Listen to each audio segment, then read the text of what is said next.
এ ভাই চুপ করতে হবে, নাহলে তোরা আয় বক্তব্য দে আমি যাই। হ্যাঁ, তোরা আয় বক্তব্য দে আমি যাই। এ ভাই তুই আয় আমি যাই, এত ফাল পড়তেছে।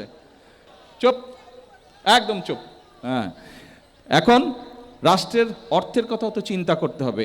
এই যে দেখেন মধ্যপ্রাচ্যে যুদ্ধ শুরু হয়েছে, যুদ্ধ হওয়ার কারণে যেটা হয়েছে, যেখান থেকে তেল গ্যাস আমরা আনতাম সেই জায়গা সেই দেশগুলো আক্রান্ত হয়েছে।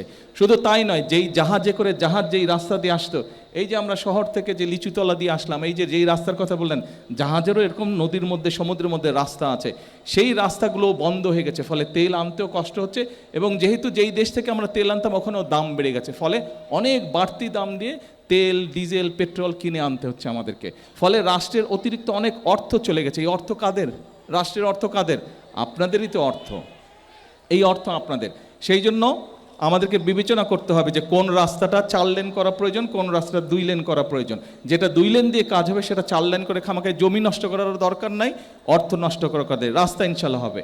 আসেন এরপরে আরও কয়েকটা দাবি, তার মধ্যে এই কলেজের কথা বলেছেন, কলেজ সরকারিকরণ। কলেজ সরকারিকরণের কথা বলছে না? হ্যাঁ, কি বলে? ডান, হয়ে গেল সরকারিকরণ। যান বলে দিলাম, ইনশাল্লাহ হয়ে গেল, ইনশাল্লাহ সরকারিকরণ হয়ে গেল। কয়েকদিনের মধ্যে কাগজ ইনশাল্লাহ চলে আসবে, সরকারিকরণ হয়ে গেল। এরপরে উপজেলা। আচ্ছা এখন শুনেন, এখন একটা আস্তে কথা বলি। এই এলাকাটা কে আর কার এলাকা বলেন তো? শহীদ জিয়ার জন্মস্থানের, তাই না? শহীদ জিয়ার জন্মস্থান।